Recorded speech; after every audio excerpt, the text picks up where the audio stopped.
Welcome to My Life Chassidus Applied, episode 233. What can I say?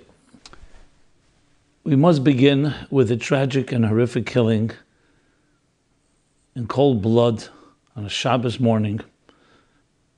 Jews attending a bris in Pittsburgh. And I want to dedicate this entire program in their memory and their honor, and of course address how do we Jews react to something that is so senseless, so absolutely unjust is not even a good word to use. People from age 54 to 97 years old. I mean, your heart bleeds, your heart cries for this loss. The families, the community, and you see the entire country in shock. In a synagogue, people coming to daven, to pray, to come for the bris, completely defenseless. And an outright act of anti-Semitism, as has been reported. I don't even want to repeat the words. They're looking to kill Jews. So the first thing, unfortunately, this is not the first time in history that Jews have been killed in cold blood. However, it's shocking today in the world in which we live, the free world and country that the United States has become a haven, a blessing for us. And we don't hear such things. They're mostly stories that happened in the past generation, in Nazi Europe, Soviet Union, in Tsarist Russia, in the Middle Ages. So as I said, unfortunately, we have a history. And when you look at how Jews dealt with it, you actually have a awesome and tremendous lesson for each one of us, and even for those that are deeply suffering as we speak. Now, the first thing is we all cry together. It's not the loss of one person, it's the loss for all of us. We cry together. And with all the questions, we don't have an answer why. We see it time and again. Whenever the question was asked, the response was silence. God's response was silence. Aaron's response was silence. Because there's no words and there's no explanation. The most brilliant mind cannot speak to a crying heart. And we're sensitive to that. And we're aware of that, especially right in the wake of the tragedy. And yet, we don't become paralyzed. How this paradox works, nobody really knows, but it works. And we have the expression, the timeless expression in the book of Kehelis, where King Solomon writes, "V'achai yitna libei," and the living shall take to heart. We take it to heart. Firstly, obviously, the grief, the loss.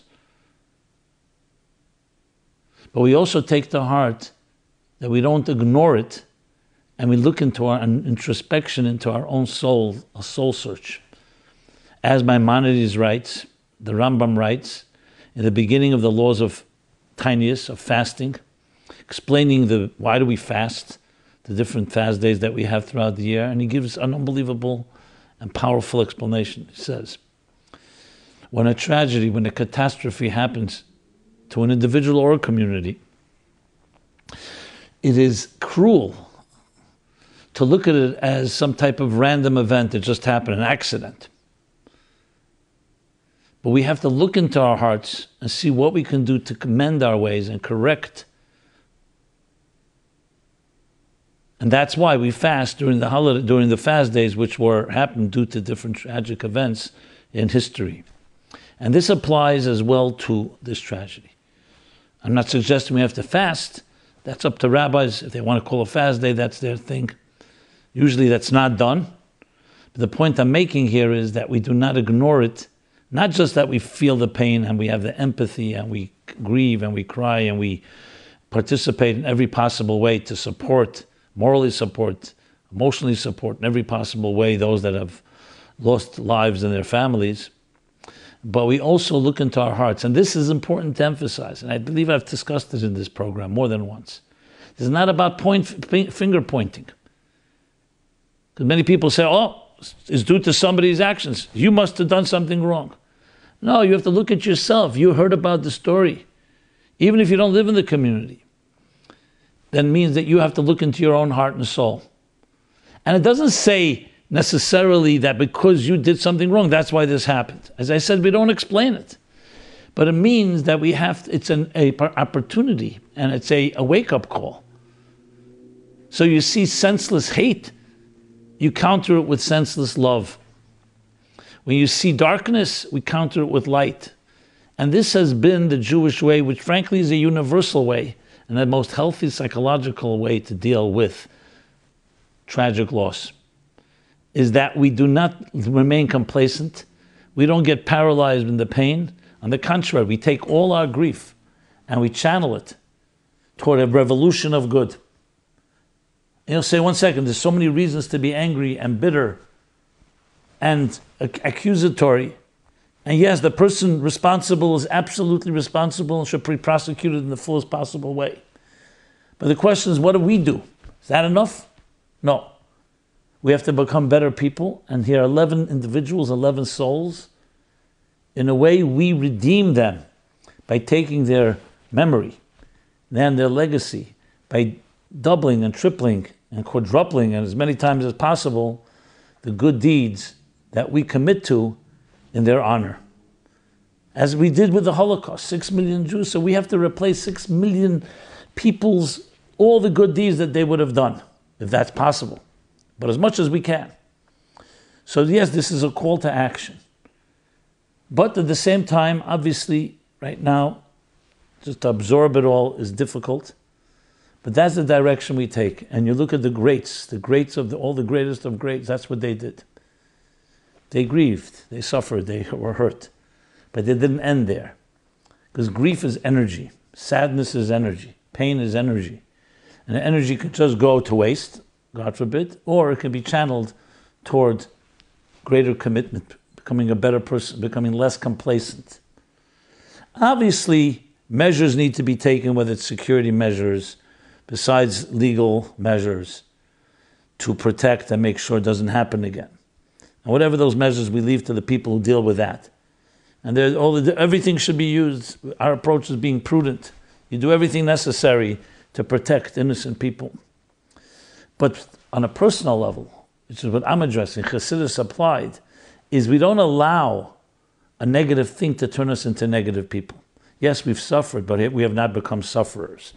Yes, we grieve, but we don't become grievers. We use it to turn it into a positive approach. And that's the essence of the Chassidic approach to everything in life. It's not naive or escapism or avoiding the issue.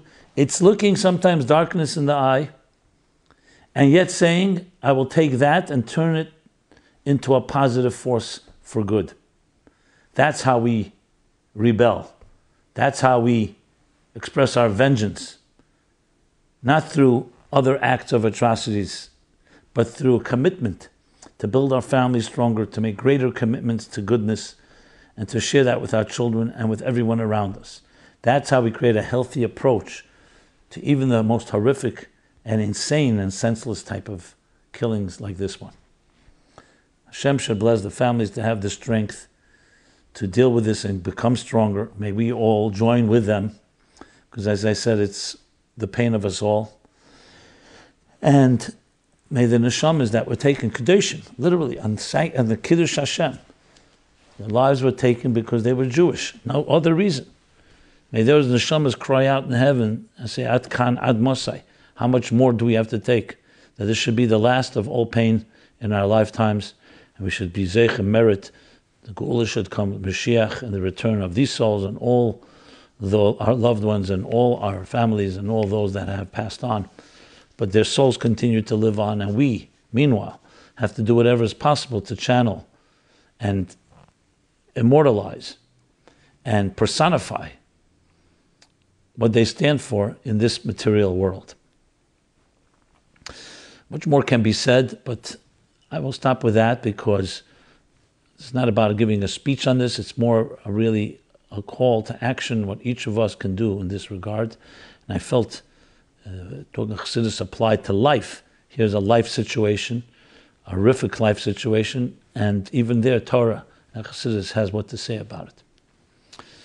So, we'll make a small pause, and as usual, we'll begin following this with the theme of this week. And it's hard to ignore the fact that this week's Parsha, which begins today, on Sunday, is Chayei Sarah, which actually talks about the passing of Sarah. He has called the life of Sarah. Because to really see eternal life, as I've discussed in the past, in many different years, you only see it after a person passes, because then you see their legacy living on. When we're here biologically, which is a great blessing, you don't necessarily know, has the person really lived? But the moment they pass, and you see the effect they've had on their husband, in this case Abraham, and on their son, Yitzchak, and you see how that person's spirit and personality and legacy continues to live on. Yitzchak, in stark contrast to most people, looks for a wife that is like his mother.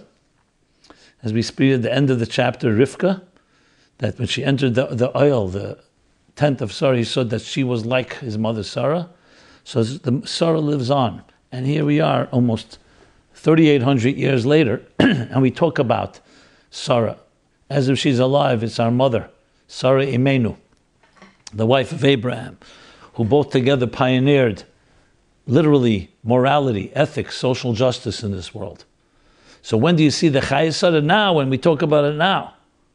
Obviously right after passing then, but till this day, thousands of years later, she lives on. And you could say the same thing with everyone that passes, that has left a legacy of goodness and kindness, especially has passed, but not because of their own choice, and not due to health or any other reason, but tragically cut off in their lives whenever that time has come, even if it's a 97-year-old woman. Nevertheless, Chayei Sarah lives on, and we are responsible to make sure their legacy lives on through our deeds and actions. But I want to speak about a few more points in Chayei Sarah, as well as that tonight and tomorrow is the Chof Cheshvan, the 20th of Cheshvan, the 5th Chabad Rebbe, so Chassidus applied, the Rebbe Rashab, his birthday, Chof Cheshvan, in the year Tafresh Chof Aleph, which is the equivalent of the year Tafresh Chof Aleph would be 1860, because it was still not the change of the secular year. So Tafresh Chof Aleph would have been 1860. The Rebbe Rashab, as I said, is the 5th Chabad Rebbe, born on Chof Cheshvan, the 20th Cheshvan. And I want to speak about that, as well as Chayei Sarah in the light of the Chof Cheshvan as well. Now, as you know, I want to first cross-reference, because I've spoken about Chayei Sarah and Chof Cheshvan in past years. So I don't want to go over that which I've said, because it's all accessible in our archives. And I refer you to episodes 88, 138, and 187. We have discussed it. So I'm going to speak about a new point here. Now, the interesting thing is, Chof Cheshvan is Monday this year. It was also that way when he was born in 1860, in Tafresh Chof Aleph. And the Rebbe actually spoke about it in 1964, in Tafshin Chof Hei, in the Shabbos Parsha Chayei Sarah, which was also, that year was also Chof Cheshvan was Monday. So I want to just briefly sum up what the Rebbe said. The best application of Chassidus is this point that the Rebbe made. The Rebbe says in that Fabring, and I can tell you, refer to you, it's in Likutei Sichos, volume 5, Chelek, volume 5, page 346. Just a little short background. These are talks that the Rebbe delivered to Shabbosim right after his mother passed away. The Rebbe Tzanchana, Vav Tishrei of that year. So the Rebbe was bringing every Shabbos, and until Vayishlach, he actually edited those Fabringans. So this is an edited version of this Shabbos. And among other things he spoke about, he says, one of the things,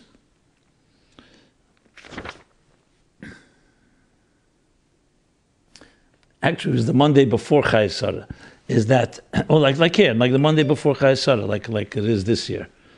Yeah, my correction. Sorry about that. Okay, what does he say?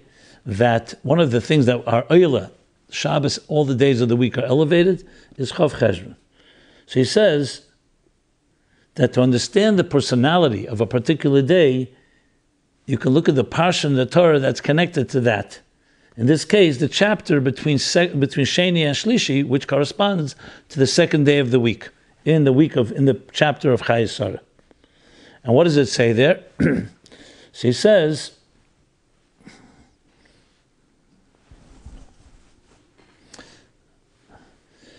that Avram Zokin Baba Yomim. Avram aged and he came to his days. So the Gemara says, the Talmud says, what means Avram Zokin? Zokin v'yeshiv b'yeshiva. Hoya. And he sat in yeshiva, studying.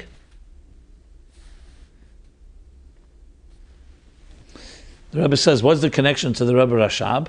The connection is the Rebbe Rashab established the yeshiva. Yeshiva's Temchet Mimim in Tofresh Nun Zayin, which would be the equivalent of 1897. The Rebbe Rashab established the yeshiva with its purpose of creating soldiers who would use Torah and use Chassidus to conquer the world with Yiddishkeit and with Chassidus and bring the Mashiach.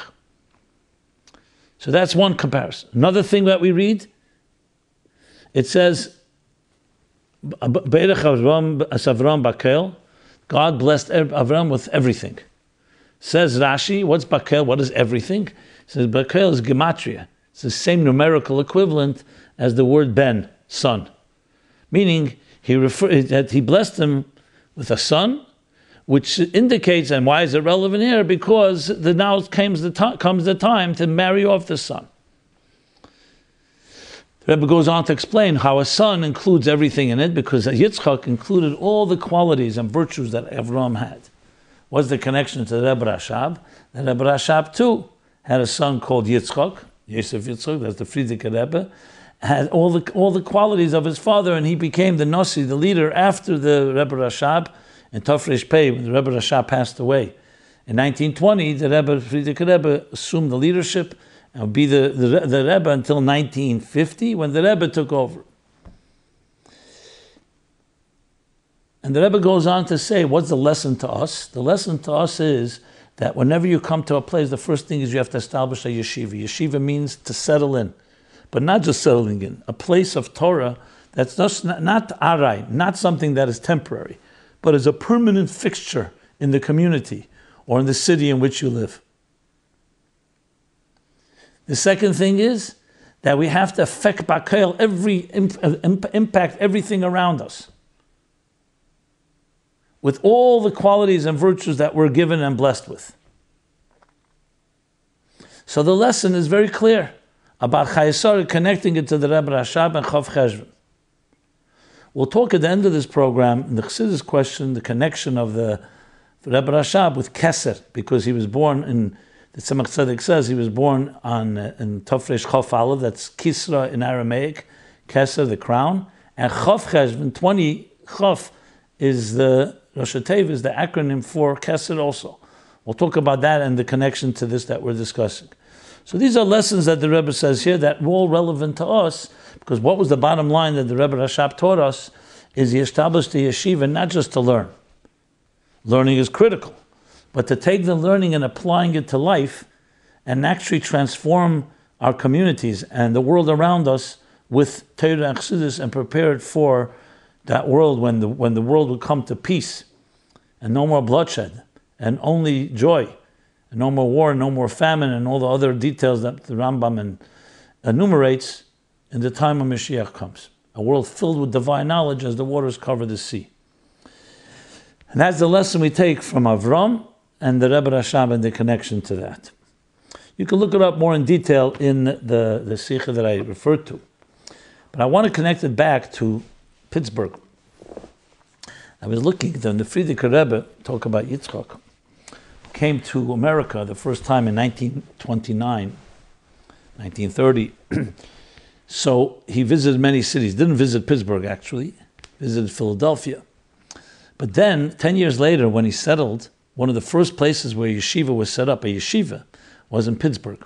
There's actually an entire chapter dedicated to it in a book, in a sefer called Tales Chabad, the story of Chabad in America. entire story. So chapter 44 there discusses a whole chapter just on the yeshiva set up in Pittsburgh with all the details. The names of the trustees. It's fascinating, actually. So I was looking it up because in a concept, in a certain sense, we read later in the book of Genesis at the end, that when Jacob went down to Egypt, he sent Yehuda before him. Yehuda shalach lefon of Geshna, he sent him before to Goshen to set up a yeshiva, because like we just said, wherever you go, you have to set up a yeshiva, and that's what the Frierdiker Rebbe did, the Yitzchak of our generation, meaning of the generation of after the Rebbe Rashab, as the Rebbe would always refer, the Yitzchak of our generation saw himself and our generation as a continuation of that, set up a yeshiva, including in Pittsburgh, a place of Torah, a place of Kedusha. Now you could say so. Then now when you have such a disgraceful thing that happens, in a way it's like a blemish, not a blemish. It means those foundations will keep us strong, like everywhere, throughout all our travails and all our journeys, ups and downs, the Torah, the Mokim, the Yeshiva, all the activities we do that are for good, that will override and will ultimately prevail over all the darkness. Someone asked a question, happened today, came in today, and said in that context, how do I apply what the Rebbe said after the Ma'alot attack, that the mezuzah could have protected them? So Ma'alot was a tragic terrorist attack in north of Israel in 1972, 73. And and there was a killing of children in schools, a horrific attack as well. And the Rebbe then came out with mezuzah, the Miftzah campaign of mezuzah. Mezuzah also has protective element to it. But the Rebbe made it very clear, again, it's not about not having a mezuzah causes. A mezuzah, he said, was like a helmet. You wear a helmet, it's not guaranteed, but it's additional protection. I'm sure this synagogue had a mezuzah. They were, as I said, in the middle of a bris. So I don't think we can look at it in that way. That's not the way to look at it. So how do I apply this to the recent attack in Pittsburgh? I don't want it coming out the wrong way where people could get offended and hurt because I sound like I know why they were killed. Absolutely right. We cannot explain it in any way because they're tzaddikim that have lived and were killed and they had everything b'shleim as the Torah mitzvahs. That's not the way of a Jewish approach that we look at it that way. Should a person check their mezuzahs afterwards? Should we do whatever we can to increase our... Absolutely. But not to connect and say, because of this, that happened. I want to make it very loud and clear. Since you asked it, and other people may be thinking this way, that's why I read it, even though it's unequivocally not acceptable to speak that way. We look into our own hearts and we do whatever we can to increase, to tshuva, to increase our light. More light dispels darkness. To the end of the day, there was a criminal act here, a murderer, who's going to be prosecuted to the full extent of the law. And he's responsible, no one else.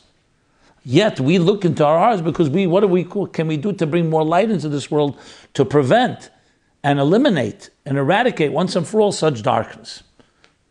I want to also cross-reference on this topic episodes 11, 61, 83, and 188, where I've spoken about, unfortunately, previous tragedies, and that complements the discussion here, as well as about anti-Semitism in chapters in episodes 29 and 31. Okay. Now with that, I as I said, it's difficult not to talk about this topic, so I went back to it because it's relevant. But I will now go to some questions completely unrelated, and at the end of the day, the focus here is positive. So let's talk about some matters, and the next question is the lottery. So last week there was this lottery that over $1 billion, 1.6 billion, I believe. So the question is asked, what is the Rebbe's view on buying a lottery ticket? So interestingly, it was going around a Yechidus where somebody actually asked the Rebbe, Machne Yisrael Yechidus, the Rebbe would have a private audience with the supporters of Machne Yisrael, one of the Rebbe's organizations. And it was the 7th of Tishrei in the year 5752. So that would be 1991. And the man asked the Rebbe, he says, I once bought a lottery ticket. Should I buy a lottery ticket? And the Rebbe says to him, yes, but just one. Only one. Which is consistent to other things we've heard, that the God wants to bless you. It's a keli. It's not the keli of making a parnasa, of going and getting a job. But don't over-rely on it. Don't become a, God forbid, Some just don't rely on on lottery ticket to succeed. If Hashem wants, one ticket is enough. The Rebbe doesn't say that, but it's consistent with the whole approach. So it's like making a keli, and yes, a lottery can work. Obviously, if a person becomes dependent on it, and even addicted to it, and thinks this is the way they're going to make a living, that's not appropriate. I'm adding that from other places, not explicitly in this Yechidus, but this Yechidus Rebbe said one. Only one. Repeats it twice. Okay, so we have that directive. But not to get consumed and obsessed with it. At the end of the day, Barechecha Hashem b'chol asher taseh, even though we know, which means that God blesses us in everything we do, we make a container, and we know that the Baal Shem Tov story, that Baal Shem Tov once needed something, so he went to a window, knocked on the window, and left. So a student said, why'd you knock on the window? He says, because it says, b'chol asher taseh. You have to do something. So why'd you leave? So he said, because I made my keli. Now the guy, if God wants it, he'll make sure that the money comes to me, or whatever the need was. Now the Baal Shem Tov, as the Rebbe emphasizes many times, that was for him enough. For most of us, we need to actually do more. But that doesn't preclude that buying a lottery ticket, since that's available, and if Hashem wants, God wants, you'll be blessed, and you'll win it. But again, the only one, which means not overdoing it. And a follow-up question to that, someone wrote, "Hello, Rabbi Jacobson. I'm turning to you with this question, being that this is the only open forum you can get where you can get a reliable answer based on our Rebbe and Chassidus." Well, thank you very much for that. So the question, he writes, is there a spiritual significance to a huge amount of wealth being raffled off in this world?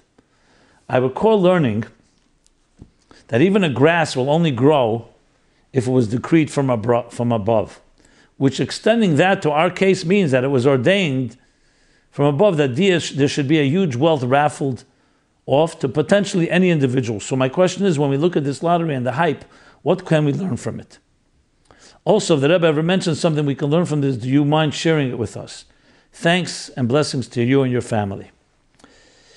I don't recall the Rebbe speaking about this, but again, that may be, there is, and I'm not aware of it, so if anybody is familiar with something, please share it, and I will in turn share it with next week or the following weeks.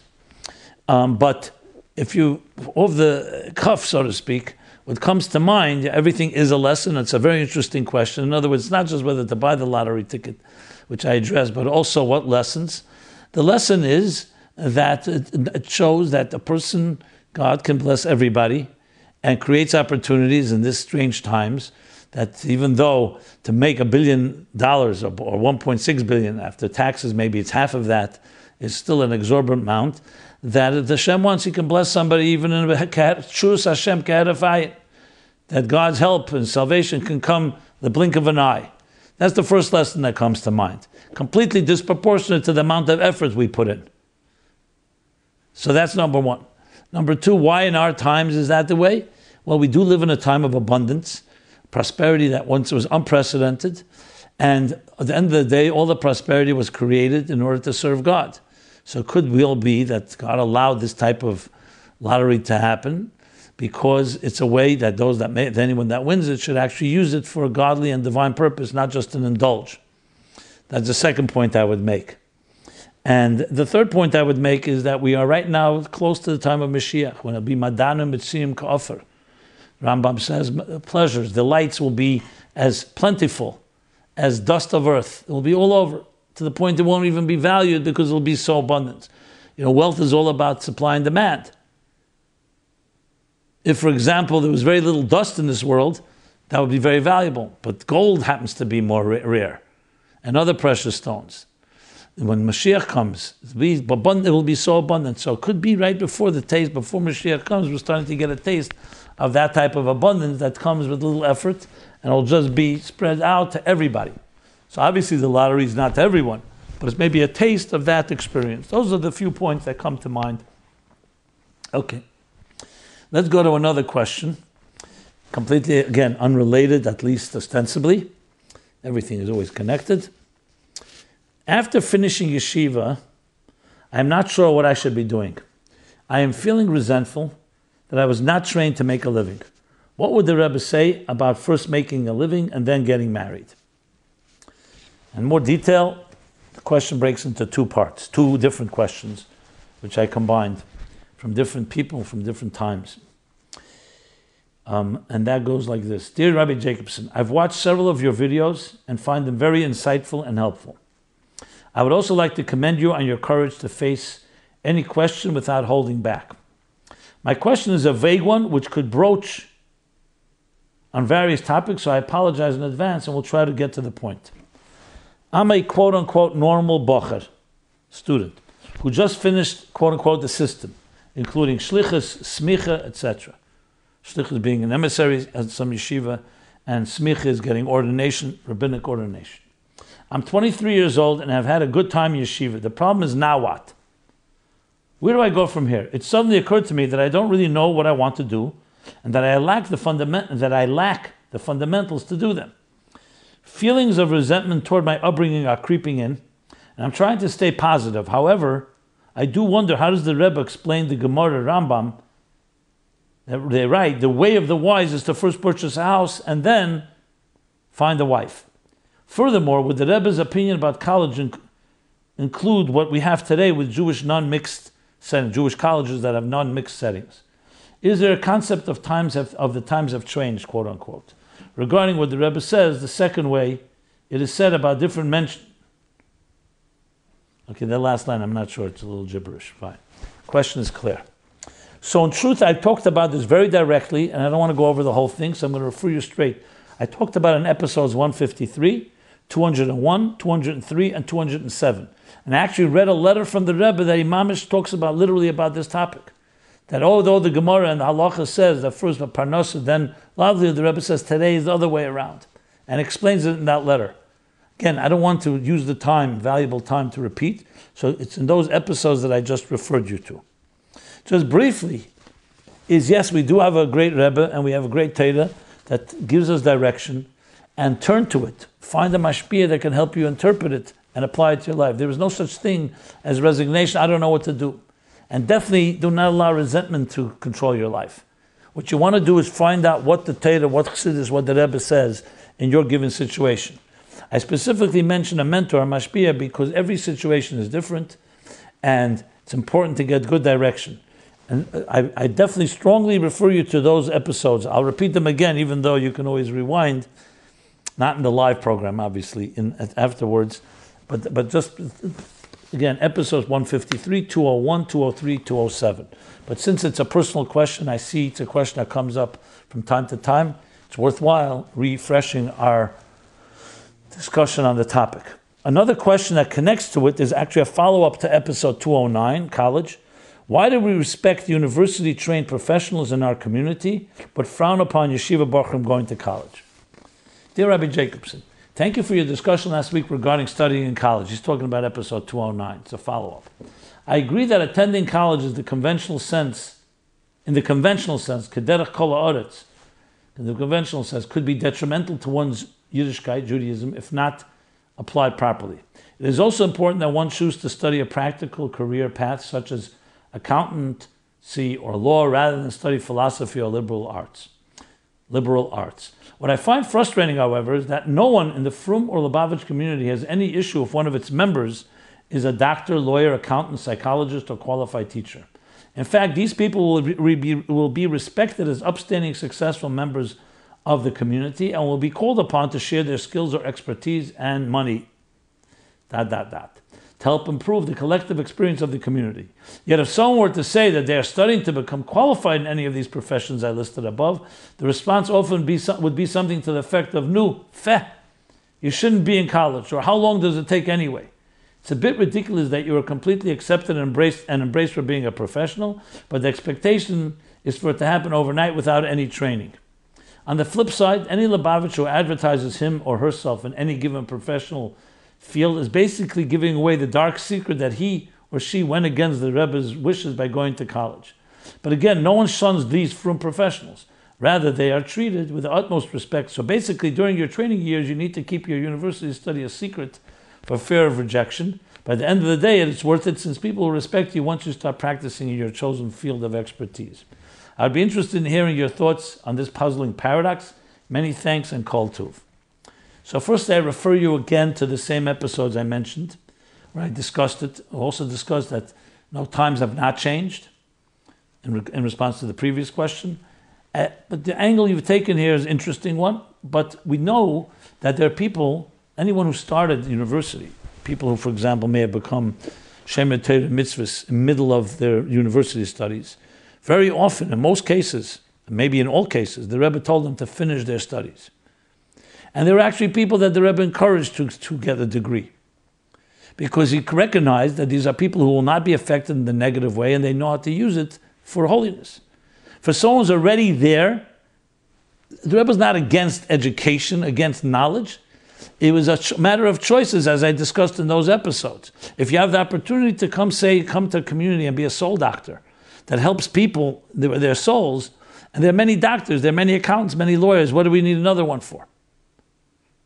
So that's a chatchil initially. If a person is already taking it and has already spent some time, so of course, use it and then use it in the holy, good, kosher Torah way.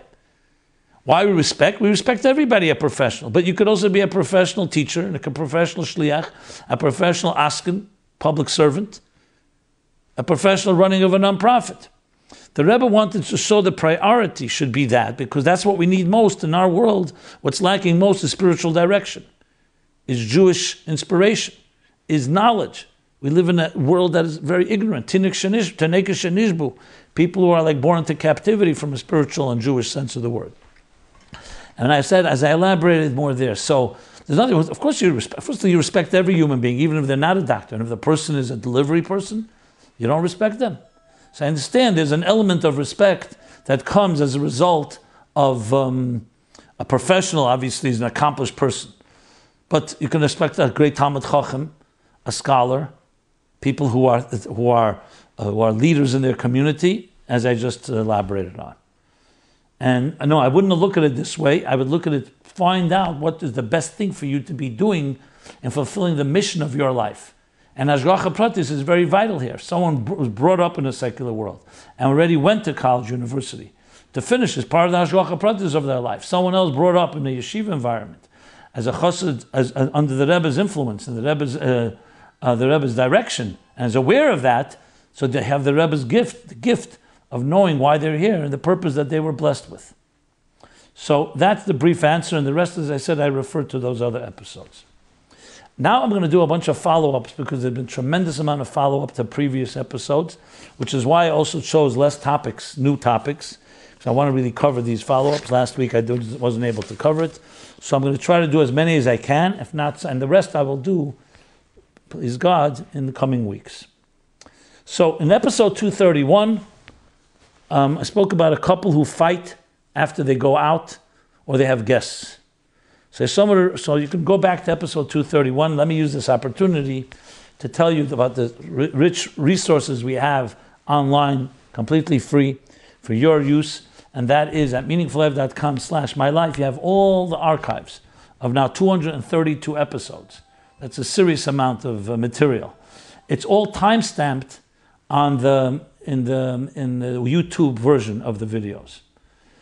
Also, you can find there the forum where you can submit any question you want anonymously or confidentially, and I'll read them in the order they're received. There's a lot of backup, and in addition to that, you also can see the essays that were submitted this year and the previous years for the essay contest, which is another great resource. I'll also mention that we are supported by your generosity, so please help us by dedicating a class in the memory of a loved one or in honor of a loved one, and doing so by going to meaningfullife.com/sponsorship. Your generosity helps this continue, help us make this grow, and help it make it expand in every possible way. With that, let me go now to this follow-up. So someone writes, "Hello, Rabbi Jacobson. About the couple fighting after going out. You invited comments in regards to the letter from the person who said he or she gets into a fight with his or her spouse after going out or going to the synagogue, or even after being over, guests coming over. The question I would ask this couple is, so again, if you're not familiar with what this is referring to, just go back to episode 231, find it. You can click right there and you'll see what this is addressing. I'm not going to go over all of that because obviously it can all be cross-referenced as I'm doing right now. So this is what this person writes. The question I would ask this couple is, do you listen to or speak Lashon Hara at these times? Meaning when you go out or you have guests, or after the guests leave.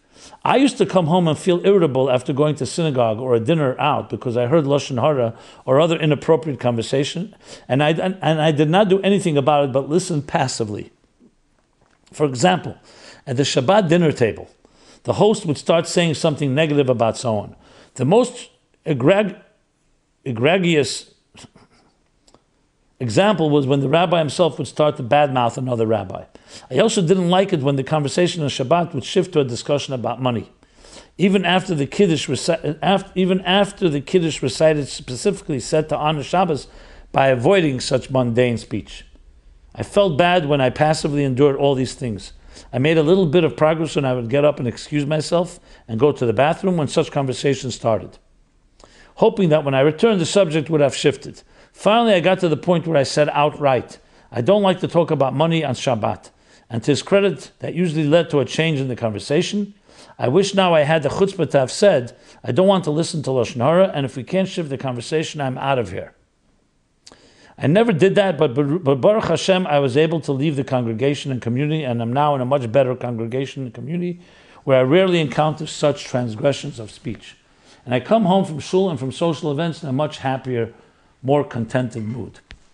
So this fellow is suggesting that perhaps that may be a contributing factor why the couple fights after they go out and engage with others outside of the home.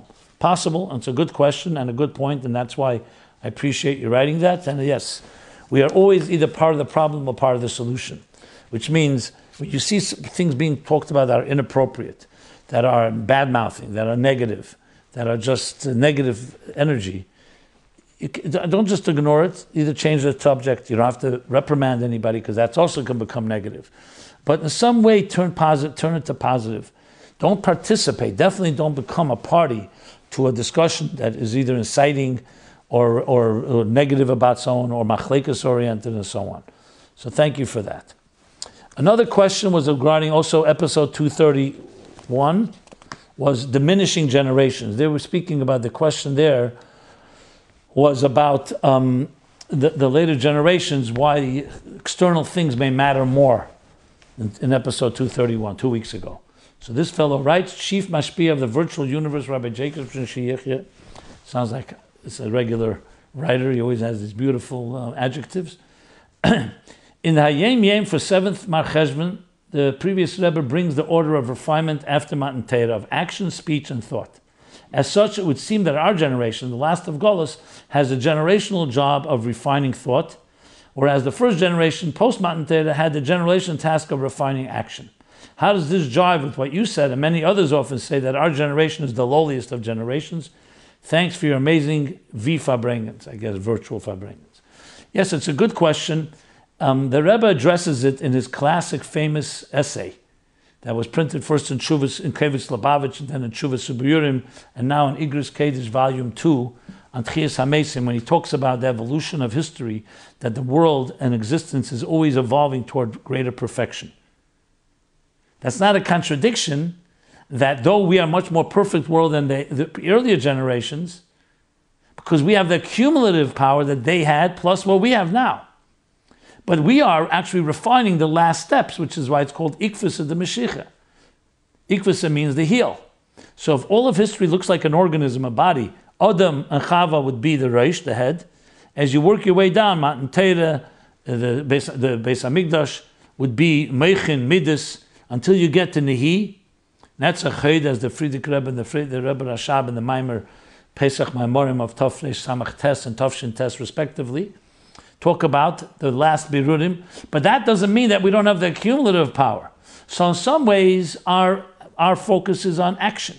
Just do it, because we don't have the emotional wherewithal, the emotional sophistication, or the intellectual one that the Der Deya had, that the time the Beis HaMikdash they had, that the Tanoim and Amoraim had. So our focus is on the action, which is like the final steps. But on the other hand, we have the inner power of all of that, like a Nonos al Gaba Nok, a midget that stands on the shoulder of giants that has all that. So it's not a contradiction that we may be, in a sense, lower souls than they, but on the other hand, we're refining the last steps the deepest, darkest places, we may be lower souls, but we have all the power that they had and plus more because of the little that we add. So I don't see the contradiction at all between these two angles. Okay. The next question was about Chassidus Chagas. Okay. So this again in 231, the question there was, does your futza menesecha chutza, which Mashiach told the Baal Shem Tov, spreading your wellsprings outwards, when you do that will happen. When that will happen, Mashiach will come. Osimar de Malka Mashiach. So the question was whether that includes Chassidus Chagas, and I answered yes. Now here's what some people wrote, and then I will respond. Okay, I kind of disagree, and that after the Alter Rebbe taught and revealed Chassidus Chabad, we should still say that Chassidus Chagas also accomplishes Mashiach's request of the Kashiyah Futsu. Actually, not request, is stating a fact. So he disagrees. We were taught in Yeshiva that Chassidus Chabad, as opposed, quote unquote, to Chassidus Chagas, accomplishes the idea that the wellsprings reach the outer limits. It is the transformative power of Chabad and the bittul of Chochmah that transforms your midas, your emotions. The ultimate chutz is when the change is real and true and transforms one's entire being down to your actions. Okay. So somebody writes in response to that, there's a video that recently from Zayin Cheshvan, Tov Nun, 7th of Cheshvan, this would be 1989. The Rebbe speaking to a Ger Chassid, and the Rebbe gave a bracha for a sefer and said that the learning of Chassidus Ger is part of Afotzes HaMayonos Chutza. The Rebbe tells him that I think it's his son's bar mitzvah. The Rebbe said to make sure that he learns Ger Chassidus. It's part of his Afotzes HaMayonos Chutza. He should learn Ger Chassidus every day. Like, the Rebbe doesn't say specifics, but that's what he says. So someone says in turn, the son-in-law of the Gerer Rosh Yeshiva, Rav Pinchas Menachem Alter, talked about his son's birthday, and the Rebbe told him this about learning Chassidus. So you see from that it seems to be Chagas Chassidus is included. So someone else writes, perhaps for a Gerer Chassid it counts as his chutzah. However, once you have been zeicher to be exposed to Chassidus Chabad, once you merited to be exposed to Chabad, then that philosophy and way of life becomes your only chutzah. It's like someone working with a computer from the 80s. Is it technological? I guess technically it is. Would you say a person working with it today is experiencing cutting-edge technology? Probably not. I feel strongly that Rabbi Jacobson agrees. However, he sometimes gets lulled into choosing to not offend other paths, quote-unquote, versus placing an emphasis on our path that we believe to be the cream of the crop and the only brand of Chassidus that will finally break through all barriers. So, okay, fine. So firstly, anyone listening to this program knows that I'm not the lull type. Yes, there's no reason to offend anybody, but that does not mean we compromise our values and our standards. So let's just to state that. But fine. But above all, everything with sources. So, Ashgacha Pratis, that your thought seems interesting. You could say that, firstly, to say that the Sfas Emes or Ger Chassidus or the Neim Elamelech or the Barditchev Chassidus or other Chassidus is like an old computer, God forbid, I don't know, it's Torah. It's part of Torah, it's part of Chassidus, it's part of the Baal Shem Tov's Talmidim, the Magid's Talmidim, his students, and they wrote it. Chassidus even cites it. So to say the statement that this type of elitist statement is only Chassidus Chabad, you could say Chassidus Chabad is the all-encompassing picture. But Chassidus Chabad itself, is it one Maimer? Is it all the Maimarim? So that it also encompasses Chassidus Chagas. Now you say, you could think, it's my own thought. No. There's actually an Igris Kedish from the Frierdiker Rebbe, volume 1, page 341, 342, and he says it explicitly. He says it explicitly, that it's all one. Even Chassidus Chagas, even though each one had their own particular path, ha'emes hu echad. In truth, it's all one. Even though the ways of Poland, which is Chagas Chassidus, is different than Chassidic Chabad in Havana Vasoga, avlahanesa echadu. Its theme, its content is one. And you can read it in detail. It's a very fascinating letter. I don't want to read the whole details. And then he goes on that it's all from Teres Rabbeinu Baal Shem Tov. And he actually quotes even Sfas Emes, Kashiyidaiti Harbe Misfas Emes, Shesh B'em Sefer Shel Beinim, that it actually has Sfas Emes, actually has from Sefer Shel Beinim with the Torah. So the oiv v'nochen adav l'aseiser le'eres leif chsidei pelm sheich l'sheyasa agudis v'yomudu chsidis shal Rabbi Seim ba'kleizlech shalahem unaz id len vetter god anders. So actually the Frierdiker Rebbe is encouraging exactly like the Rebbe did in by the dollars that chsidei pelm to learn the chsidis from their Rabbeim. And he goes on to explain it in detail how it's all one. Check it out and you'll see it yourself. Yeah. So I gave you the source, which is Igros Kedesh, Volume 1 of the Frierdiker Rebbe, page 341, 342. And on the contrary, when you learn Chassidus Chabad, you see also how their Chassidus is maybe elevated when you see it's like someone looking at, I would not use the example of the all newer computer, I would use the example of someone standing on top of a mountain and sees the whole horizon, as opposed to seeing a piece of it. Like a Shad HaKelo. So you can learn one piece of Torah, which is completely Torah, completely Chassidus.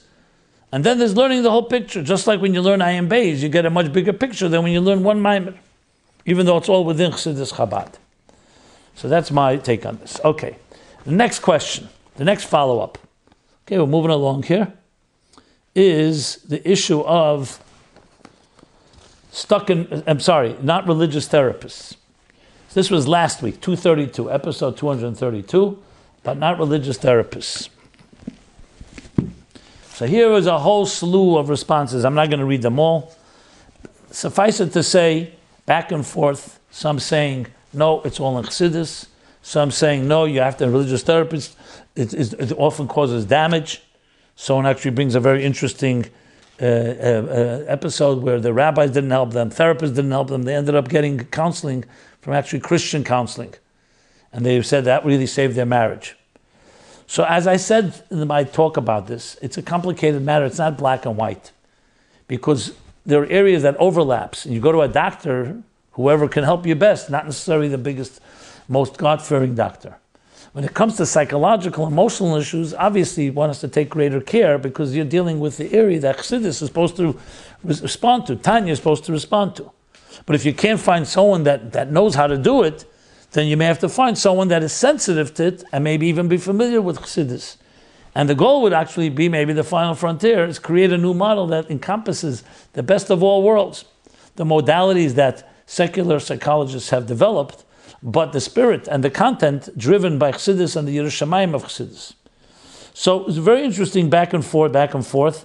And as I said, I'm not going to read it all, but I found it to be very fascinating, so many people involved in it. And at the end of the day, like someone right, there are no perfect therapists. You have to find something that works for you. And that I totally agree with. It would be great, and not only great, I would say necessary, make sure it's under the guidance of a competent rabbi who understands the big picture, and somebody who knows Chassidus well. So even if they can't directly guide you in certain areas, and this is common, good mashpiyim, they will have certain professionals that they may refer you to, and that complements what they do with you, but it's still guided by a Chassidic person, by a Torah-based person. Then you really have the best possible scenario that you don't, because you don't want to get trapped in secular approaches to things that are either outright forbidden or not in the spirit of Torah and Yiddishkeit. Okay. Then there was the next one. Let's go to the next. The next one was Shaloi Asani Isha. So Rabbi Jacobson, this also was last week's episode. You did give a thorough and pretty convincing answer in episode 232 to the question that asked for an explanation of the blessing, Shaloi Asani Isha, do not make me a woman. You explained why the blessing has to be in the negative form, i.e. a man thanks God for not making him a woman rather than for making him a man. So wouldn't women then say the blessing, Shaloi Asani Ish, thank God for not making me a man? When we thank God for our special status as having the mitzvahs inherent within us, as you described, shouldn't we express this gratitude by saying Shaloi Asani Ish? Why don't women say this blessing? Thank you. Another question came in, how come it's not written in the Siddur, Ish Emet Baruch Hashem Shasani Kiritzene? You made me as you willed me to make. Which some do, but it's not in the Chabad and not in many Siddurim. The answer lies in my explanation. The fact that a woman has less mitzvahs, and the fact that she's not as responsible to learn as much, and Torah, and Tefillah, is not because she's less, but because she's inherently doing things that she just inherently has that experience.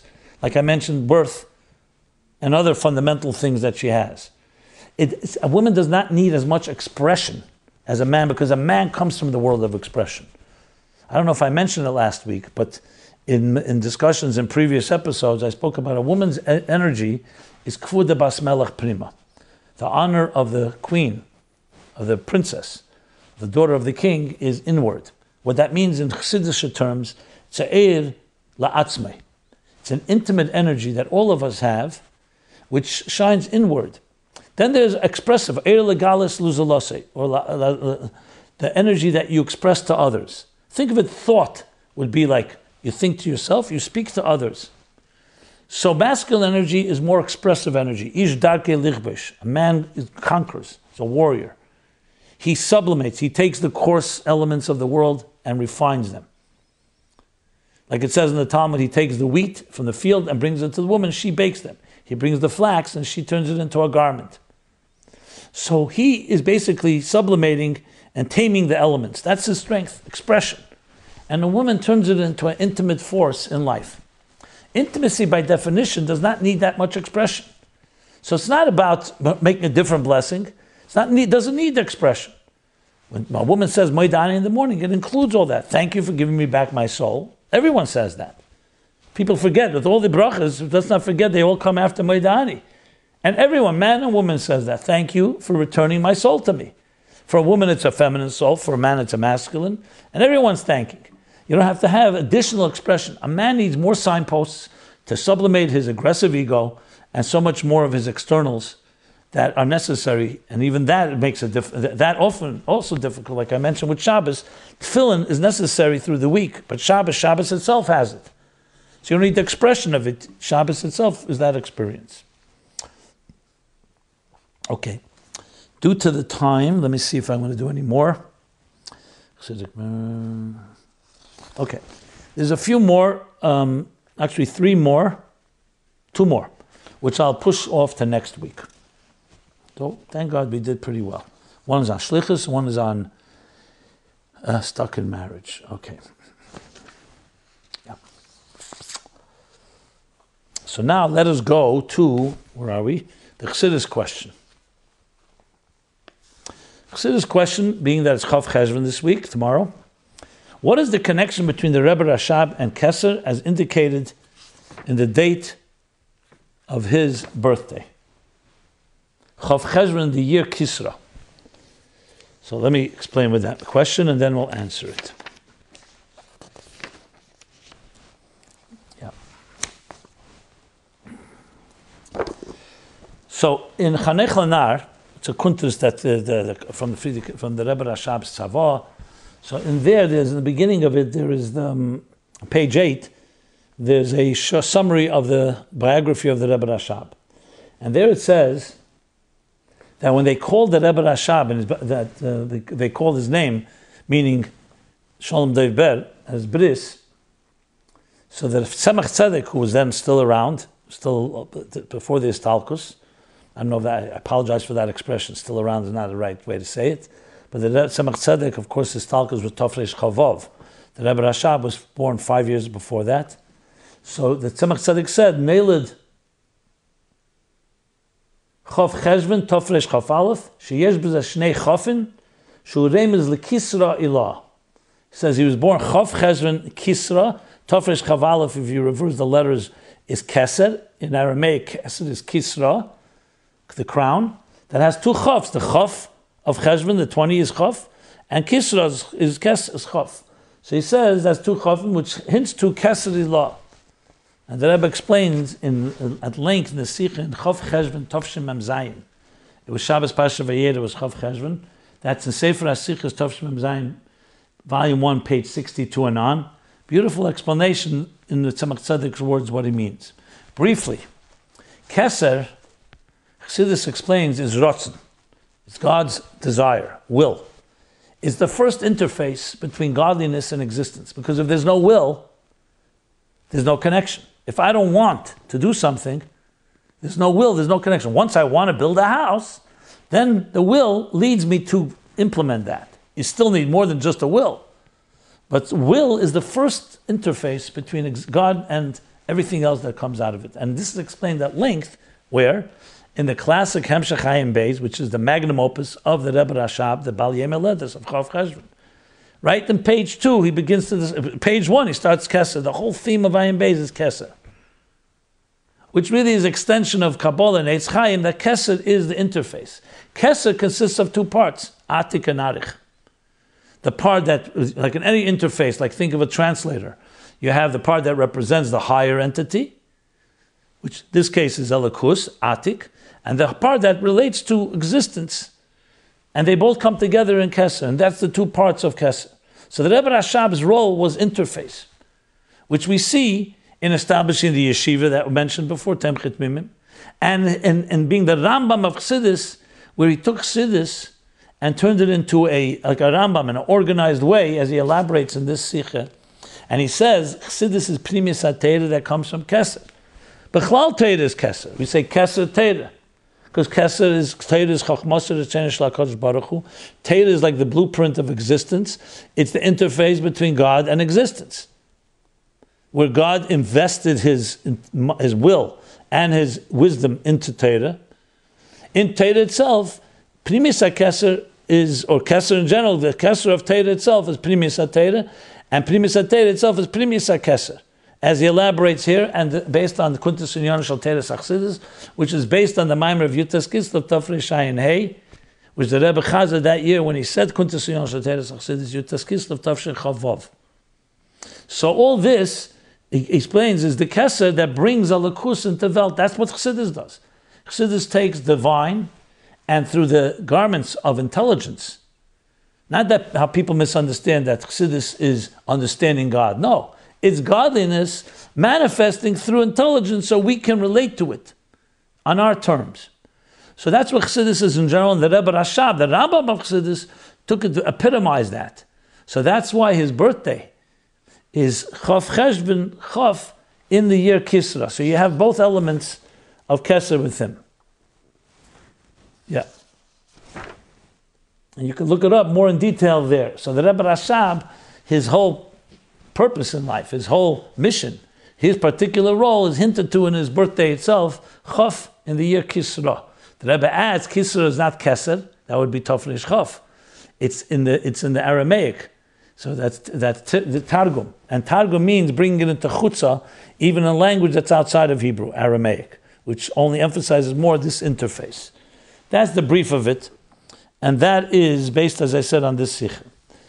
We have more to follow up on, and I will give one more follow-up. Last week we spoke about the Ramchal, in the Chassidus question, what Chassidus' relationship with the Ramchal, Rav Moshe Chaim Litzato, and especially his Sefer Mesilas Yesharim. I just wanted to add a few points that I neglected to mention, that the Maggid, it says, called the Sefer Mesilas Yesharim Boher V'Toyer, clear and pure. So you see a positive side, even though there were those that were very much against learning it. The Sefer Klach Pischei Chochma for the Ramchal was printed with Haskama, endorsement of some of of one of the students of the Maggid, and it had that, and published by people who were the Maggid students. So you see there again about its quality. Finally, there's a famous story with the Rebbe Marash, when he was young, and went to the Rebbe Tzemach Tzedek's room, and he saw all the Sfarim, and he said, like, what do you need all these Sfarim? So Tzemach Tzedek said, take a Sefer and Faher me. And he took out 3 books.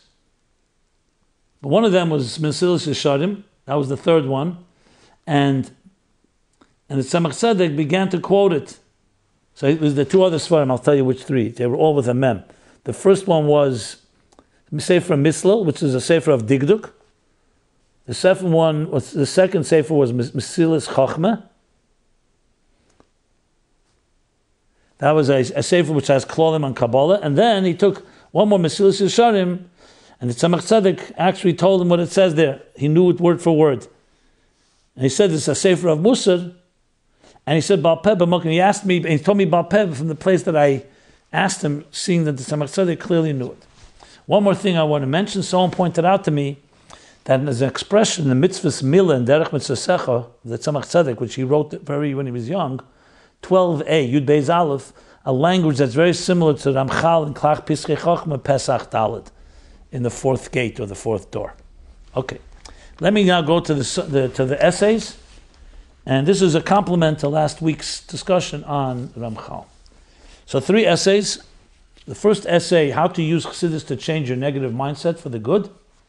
Mindy Rosenblat, age 19, Brooklyn, New York, student, B'nai Chamesh Academy. She writes, unfortunately, we all know at least one person who's severely depressed in our lives, whether it be your classmate, neighbor, best friend, or maybe it's even you.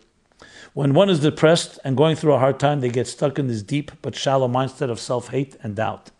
This makes one have an extremely hard time seeing the bright side of life and having the will to live it. Chassidus teaches us the best way to heal ourselves when we are going through a difficult time. So it's a short essay, but basically talks about Meir Shal Ta'alev, self-control, that we can control our emotions.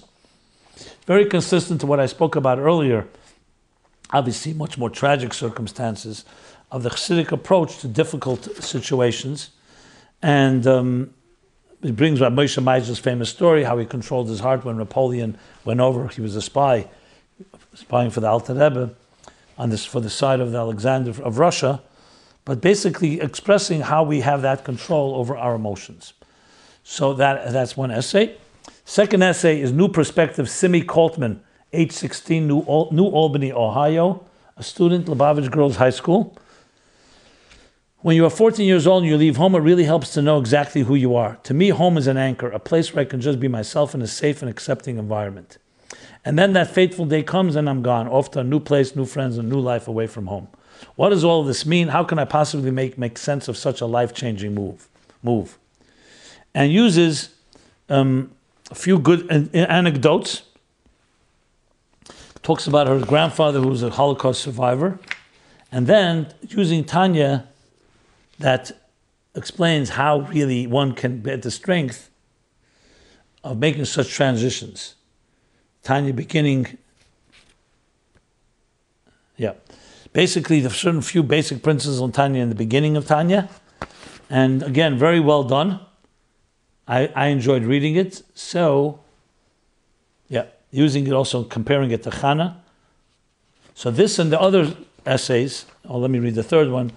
All these 3 essays are posted as I read them each week online at meaningfullife.com/mylife. Finally, the third essay, Take to Heart the Child's Potential, Ilana Duban, age 24, Issaquah, Washington, Director of Infant Daycare. She talks about resilience and curiosity are 2 of the many qualities that come to mind when thinking of children. They're always full of vitality and energy. Observe a child from birth. After leaving a warm and comfortable home, they are forced to enter a cold, dark world. Yet they strive to understand their surroundings, the people they meet, and the various smells they encounter. As Dr. Maria Montessori taught, the goal of education should be to activate the child's own natural desire to learn. How do we implement these qualities in or out of the classroom? She says, one of the Baal Shem Tov's cardinal teaching was that one should learn something from everything he sees and hears. She goes on to use that, to apply that to education of children. Very interesting, creative way to do it. It's short and sweet, but it's a good point, and I recommend that as well. So there we have the essays. As I said, they're posted each week, and if you subscribe to our weekly newsletter, you can get them also in your inbox. Okay, my friends, we come now to the conclusion of this, in some ways, heart-wrenching time, the day after such a tragedy in Pittsburgh. I'll conclude with where I began. The living shall take to heart. The families and all those connected and the community should only know simchas. And above all, we should all use this opportunity to bring more light, more joy, more spirit, more Yiddishkeit, more Torah, more mitzvahs, both in Pittsburgh and everywhere in the world. And finally, vanquish the last elements of darkness that are still in this world, and we come to a world where it will be Kulei Eir, only light and only joy, a world of Mashiach and Geula. And I hope that part of achieving that is accomplished through the weekly program called My Life Chassidus Applied, which attempts to apply Chassidus exactly in the spirit of what the Mashiach told the Baal Shem Tov, and each of the Rebbe focused on, the Rebbe Rashab in his way, Chof Bal Yom Haledos of Chof Cheshvan, Yefutzu Meinesecha Chutza, where Chutza means not just the farthest places in the world, which of course it also includes, but also the farthest places in our own spirit, even the darkest places, even places of grief, and even the mundane world in which we live. That's the goal, is to take Chassidus and apply it to that part of life. And that should all speed up the Osimar do Malka Mashiach and the Gula Amitis Vashlem. We're here every Sunday, 8 to 9 p.m. Please participate with your questions, with your comments, with feedback, anything you want to address, anything that I address that you have a different take on or would like to add something or comment in some other way, please do so. And of course, questions, new questions. And with that, everyone should have a blessed week. It should be a Simchadik week. We should only know Simchas and enjoy Talmid Kol HaYomim. Thank you.